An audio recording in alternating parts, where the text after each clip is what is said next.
I'm a big fan of Yelp. You probably know what that is, but if you haven't heard of it, it's basically an app that allows you to preview any restaurant or business before you visit them. It's how I originally found Gorditos, that baby burrito place that I've talked about before. In fact, it's how I find most restaurants these days. Because reviews are a big deal. I don't buy anything without first reading the reviews. I don't care if it's dinner or a new TV or it's a recipe I want to cook. Like, I don't just read the first or the second review, but I do a thorough look through the list. What do people really think about this item, this recipe, this business before I choose to spend my time and my money on it? Okay, do you ever do that? Maybe you don't use an app like Yelp, but we form opinions based on the experience or reviews from others. And I just want to imagine for a second that there was a Yelp page for Christianity. Okay, and I know that doesn't exist, but stick with me on this. Okay, what kind of reviews do you think we'd find on that page? How many stars would Christianity as a whole be rated? Would it be 5 stars? Would it be 3 stars? Or the dreaded 1 star? Well, back in 2009, there was a survey done by a major Christian polling platform asking people who weren't Christians to review Christianity. And essentially, it wanted them to kind of give their perspective based on the reviews of others and sort of the wider cultural perspective of Christianity.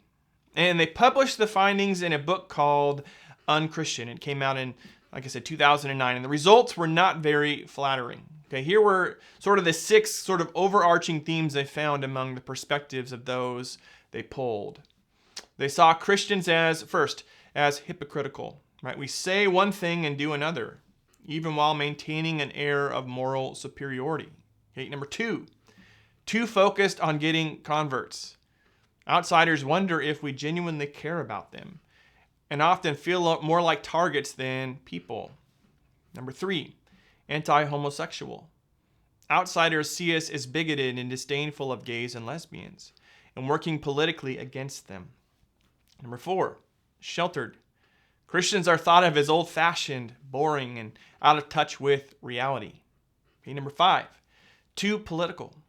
Christians are overly motivated by a political agenda and are often seen as right-wingers. Okay, 6, we are seen as judgmental. We're seen as quick to judge others, and outsiders doubt we really love people as we say we do.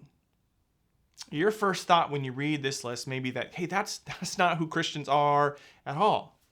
And that may offend you. It may cause your defenses to rise. And listen, I get that. Risa and I, we run an e-commerce business out of our home.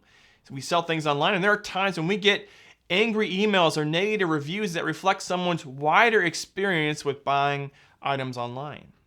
They accuse us of acting in a certain way, and it's hard not to be offended. Right? If they only had the chance to hear us out, to know our business, not just the wider internet business, that perception might change. And you may feel the same way about these perceptions of Christians. And we're in a series on Christianity for people who aren't Christians. And whether we agree or not, this is how many outside Christianity view Christians. So the question is, what do we do with that? How should Christians respond to these labels that the wider culture assumes on us? And if I could sum up this message in a big question, it would be this. Hey, what should Christians be known for? Hey, what should Christians be known for? Do I agree with all the findings in that poll? No. Do I believe Christians as a whole can or even should change all of these perspectives? Okay, also, no. There are some instances where any stance taken will cause friction. And the Christian faith is called to be sort of counter to the wider culture. So some of these labels, they're to be expected. But I want to talk about 3 of these themes, and they're actually addressed in this book that the series is based on. And sort of how should we address these themes as Christians? And more importantly, I want to look at how Jesus spoke to these, because for so many, these are the roadblocks that keep them from coming to him. So the first theme I want to address is this: Christians are judgmental. You see, 90% of young outsiders in that UnChristian poll said that the term judgmental accurately described present-day Christianity.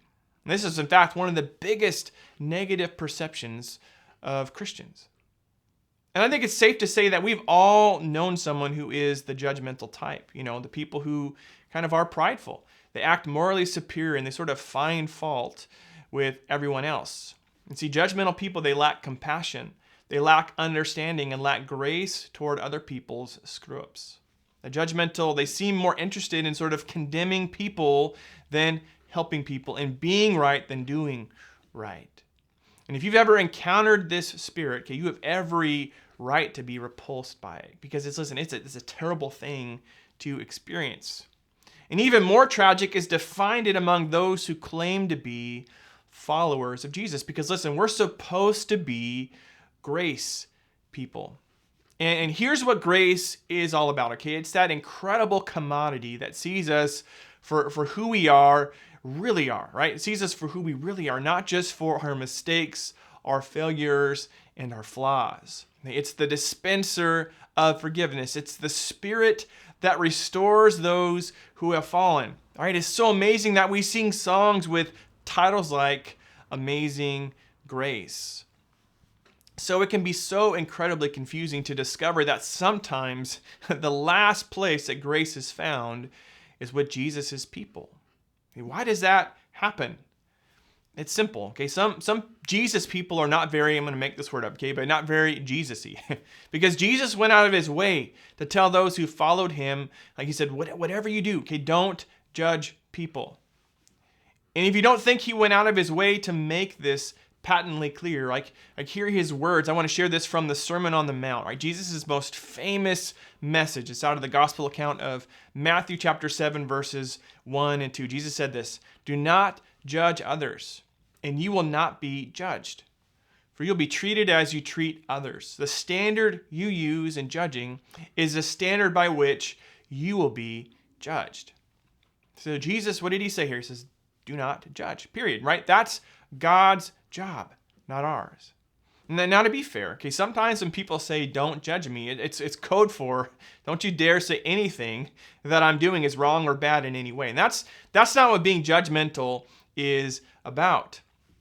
And if we dig a bit here into the Greek, okay, we're going to wade into the Greek weeds here.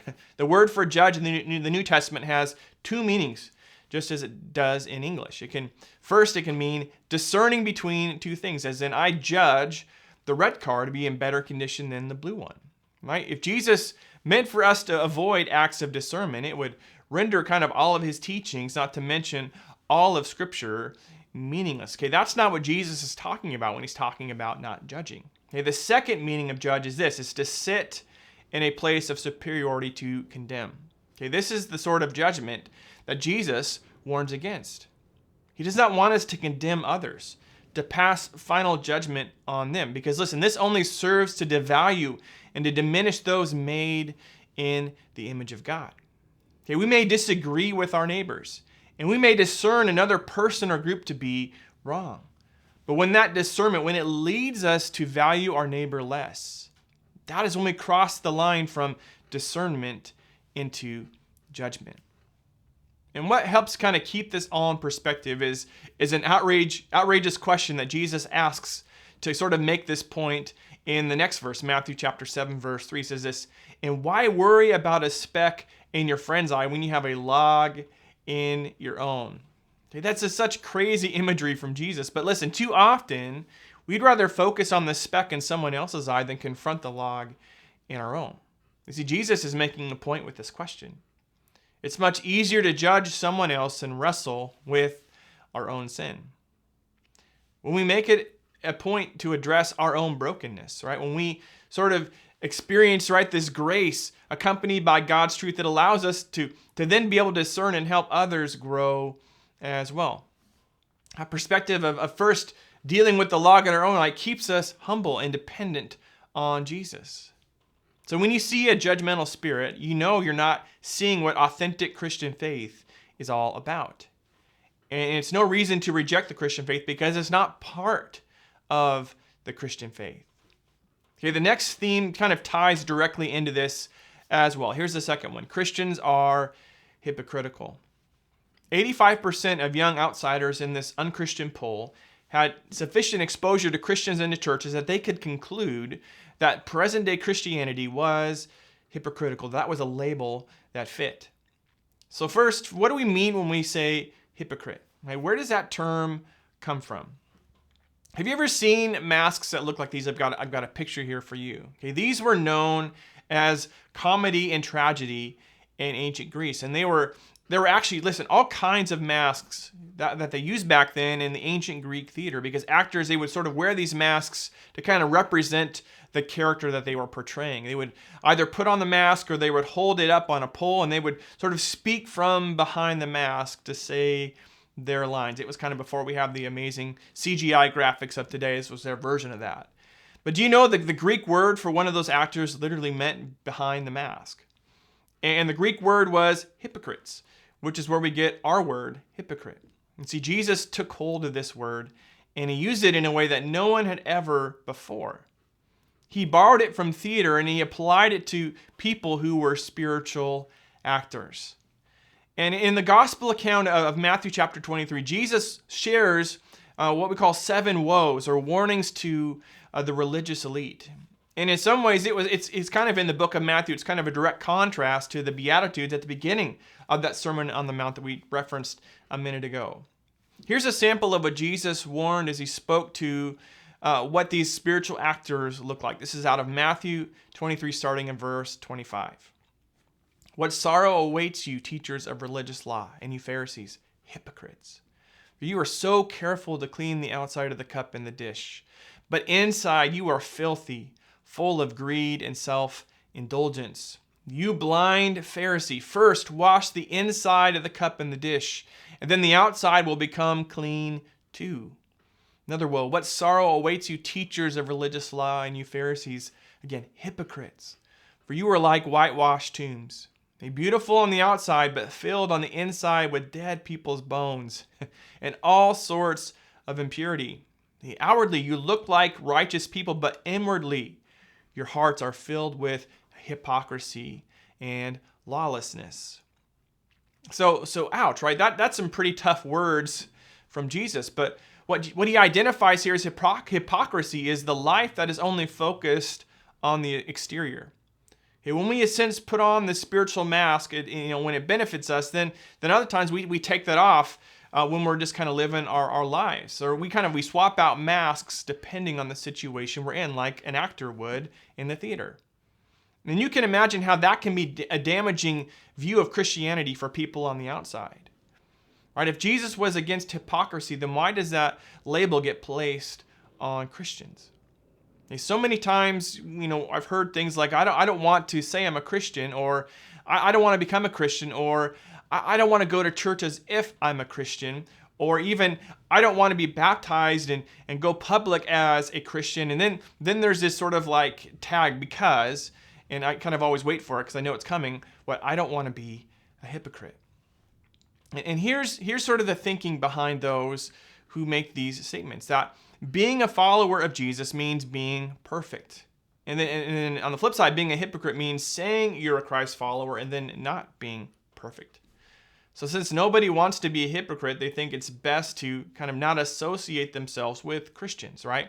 The church or even Jesus himself. But that's as messed up as a real hypocrisy is, right? I mean, the truth is that the opposite of hypocrisy, it's not perfection, okay? The opposite of hypocrisy is spiritual authenticity, right? It's that sort of trueness, or another way of saying that is integrity. And I love this definition of integrity. It says this: the state of being whole and undivided. I think that's a beautiful picture of what God desires of each of us, that we would live a whole life, a holy life. Not divided and focused on an exterior image, but fully lived, fully sort of true to Jesus. See, the Christian faith is unique in holding to the idea that the first step towards authentic spirituality is not having your act together, but listen, knowing that you don't. This means an authentic Christian life isn't marked by perfection. It's marked, get this, by transformation. And the first step towards spiritual authenticity is not about having your act together, but again, knowing that you don't. Because it's when you know that you don't, then that's when you begin to recognize your need. right? Your need for God's grace and your power to be transformed comes from Him, not from you. See, the Christian faith is not about perfection, but about transformation. One final theme from that survey, that poll that I want to look at is this: Christians are intolerant. That's a big one for many. For example, 90% of the young outsiders in that UnChristian poll, they saw Christians as intolerant towards those in the LGBTQ community. And listen, here's what I believe to be true.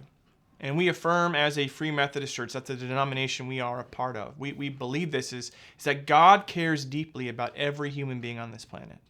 He loves them. He wants to be in a relationship with them. Full stop, period, end of story. Which means that every single person is welcome at Oasis Home Church.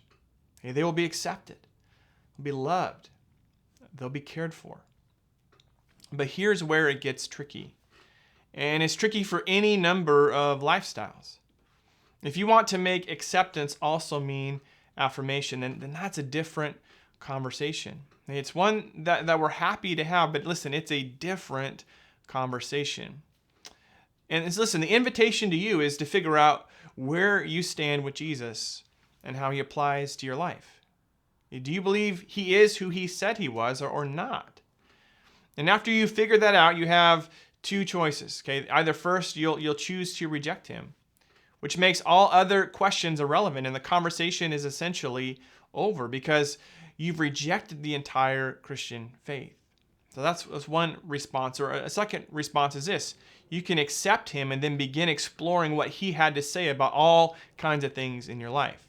And then listen, that's part of the adventure of followership with Jesus. But we can't get this out of order because, listen, there's no point in sort of having a conversation until we've settled where we stand with Jesus. Is He God or is He not? Do we believe He is Lord of our life or not? And I like to think of it this way. Okay, let's say that you've decided you're going to lose weight. You want to get fit, and you come across one of these fitness programs that involves, right, the high protein, low carb diet. And there's so many of those out there, right? And you couple that with that, like a combination of cardio and that strength resistance training, all the kind of usual stuff. But you kind of instantly have this reaction because it excludes carbs, right? Because that just seems intolerant. So you just sort of reject the entire plan. But wouldn't it be wiser to sort of first assess whether the plan itself works? Whether it's been medically demonstrated to be correct? And if it passes that test, like perhaps maybe you can reassess what it has to say about your beloved potatoes and bread and donuts and all the yummy carbs that are out there. And listen, I know this is kind of a weak analogy as there's a significant difference between carbs and people. But let's sort of play with this principle a bit. And namely, the supreme importance we give to tolerance. And today, kind of, being tolerant is sort of the cardinal virtue in our culture, but it's defined in such a narrow way. And when you kind of push people about what they mean when they say tolerance, they'll usually say something like, well, it's the importance of being accepting of others. To which, listen, the Christian faith would 100% agree. But if you kind of push even a little further, you find what that tolerance means, that affirmation means, is affirming all ideas, affirming all choices, and affirming all lifestyles as equally valid, equally true, and equally right. And okay, that's kind of where the Christian faith is going to diverge and say we can't agree, we're going to have to agree to disagree there. You see, there are kind of three kinds of tolerance. Let me sort of break this down. So the first is legal tolerance. And if you're an American, this means, this has to do with sort of that basic First Amendment right to believe what you want to believe, right? We all have that right as Americans. And listen, there's nothing in what Jesus says or what the Bible teaches that kind of wars against such an idea. In fact, the Bible is a great advocate of legal tolerance. That's that first kind, that legal tolerance. The second kind of tolerance is social tolerance. And this is accepting someone else as a human being regardless of what they believe. Interacting with them with love and exhibiting a relational openness to them as fellow human beings, as those made in the image of God. And listen, there is nothing in the Christian faith that stands against that either. Right? If he stood for anything, it was open, loving acceptance of others as people who mattered to God. In fact, he was so well known for reaching out to kind of those who were on the fringes, those rejected in his day, the prostitutes, the marketplace scoundrels, and the thieves, that he was given the nickname of friend of sinners. And listen, Jesus, he wore that nickname as like a badge of pride, and he was in no way against that.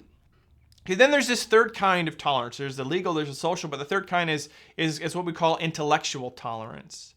And this is accepting any and every idea or choice or lifestyle as being equally valid, equally good, equally right, and equally true. And listen, that's where Christianity is going to draw a line.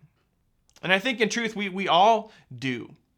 Let me give you an example. I'm sure you've seen something on the news about the protests that have been taking place in Iran, and how that has sort of brought into cities around the world, including protests happening right here in Seattle. And I don't know if you know what they stem from, but they stem from the suspicious death of a 22-year-old girl named Mahsa Amini, who fell into a coma while being held by the Iranian morality police. I don't know if you've heard of that, but she was not wearing her hijab or headdress appropriately, and she was arrested. And the response to this tragedy is seeing both men and women, both young and old in Iran, taking to the streets, protesting the unequal treatment of women and the rule of an oppressive, incompetent regime, which enforces a narrow form of Islamic Sharia law. And the desire of these protesting is for freedom, is for women to not have to live in fear, to not have to be seen by law, as it says in that Sharia law, is worth half of the life of a man. And I look at a situation like that, and I can intellectually say that's wrong. Is that their law? Yes. Do I believe those who believe this kind of Sharia law are terrible people? No. But do I agree that viewing women this way is equally valid and true? In no way. And I think for a lot of us, we would say the same, right? No way. And so the question is, do any of us really believe in intellectual tolerance? That all ideas are equally valid and should be treated as such? Okay, of course not. Think of probably what the advice your mom gave you at some point about your friends and the things that they're going to ask you to do, right? If they tell you to jump off a bridge, would you follow them, right? No, of course not. When we talk about the importance of tolerance, we mean legal tolerance or social tolerance, but not intellectual tolerance. Okay, this is true for lifestyle issues as well. If the only kind of acceptance you will accept involves uncritical affirmation, then you're saying the only kind of tolerance that you will accept includes indiscriminate, blanket intellectual tolerance. This would mean that any and every lifestyle choice must be affirmed as equally good and safe and vibrant and fulfilling and holy as any other. So the question is, do you really believe that? Can't you think of at least one lifestyle practice that you would personally reject? Okay, not just for you, not just for me, but for everyone. And what studies have shown is that we can. Gallup does an annual morality poll on American values and beliefs, and it sort of tries to determine where we agree that there is morality and immorality, sort of these sort of wider beliefs on these things. And the last poll just came out earlier this year, and here were the 4 things that almost everyone in America agrees should never be Plan A. Are you ready for this? Polygamy, suicide, the cloning of humans, and then coming overwhelmingly at number 1 with more than 90% in agreement was this, right? Having an extramarital affair. Friends, Christianity walks a fine but important line, as most of us do, on any number of lifestyle issues in relation to the people involved in light of like legal, relational, and intellectual tolerance. And it's a messy line, but it's a line that's bathed in both grace and truth. But listen, there are lines. But don't reject it because there are lines, or even because you don't like the lines. Reject it because you've determined that the Christian faith isn't true. That Jesus isn't who he said he was. That if there is a God, it's not the God of the Bible. Or if you aren't rejecting it, you've determined that the Christian faith is true. That Jesus was who he said he was. And that there is a God on the loose, and it's the God of the Bible. Okay, in other words, start off finding truth instead of finding affirmed what you want affirmed. If there is a God on the loose, before you start getting into lines that you like or lines that you don't like, wouldn't it be smarter to find out first if there is a line maker? then you can determine what the lines mean for your life. Which means this isn't really about intolerance. It's much less about hypocrisy or judgmentalism. Those aren't the real issue. Jesus is. He was who he said he was, or he wasn't. And as I wrap up this message, I have just a few next steps for us. And the first is become a follower of Jesus. When we look at the way Jesus lived, what he spoke, the miracles he performed, it's abundantly clear he was for people. In fact, Jesus set aside equality with God to show you and me just how much for people God truly is. And one of the most famous verses in the Bible is John 3:16 in the New Testament. And I want to read that for us, but I don't want to just stop like many do with that one verse. But I also want us to listen to the next one as well. So this is John 3:16 verses 16 and 17 out of the New International Version. For God so loved the world that he gave his one and only Son, that whoever believes in him shall not perish but have eternal life. Verse 17 goes on to say, for God did not send his Son into the world to condemn the world, but to save the world through him. You see, in Jesus, God came in love. It was his love that compelled Jesus to come and lay down his life for us. If we believe who Jesus said he was, the Bible says we're saved. But listen, the story doesn't end there. Jesus came to save us, not condemn us. And other translations say this: he didn't come to judge us, as in the type of judgment we looked at earlier, right? To look down or demean kind of judgment. Jesus came to restore our relationship with the true God, to make us whole or holy, to lead us to truth. And if that's a decision you're making today to believe in Jesus, would you let someone in your home church know? We'd love to pray for you and help you take next steps in what it means to follow Jesus. And the second and last next step is this: practice self-awareness. You don't settle for self-righteousness. A great starting point for Christians looking to shed some of these labels that culture has placed on us is to begin by looking in the mirror, right? As Jesus said in that story that we read earlier, right? Begin with the log in our own eyes. Address the ways we need Jesus to transform us by the power of the Holy Spirit. And as we begin from that position, God's grace and his mercy that we've received allows us to see others in that same way. Jesus came to save you and me, and he loves the world. Does that mean we'll intellectually agree with everything? No. The Bible is clear on how we are to live. But we can make it our aim to love God and love our neighbor, and to allow the Holy Spirit to work in us, on us, and ultimately through us. I hope you've been challenged again as we walk through this series. And this coming Sunday is our collective celebration service at Oasis Home Church, October 16th at 10:30 a.m. And we would love for you to join us as we wrap up this series, Christianity for People Who Aren't Christians. God bless Oasis.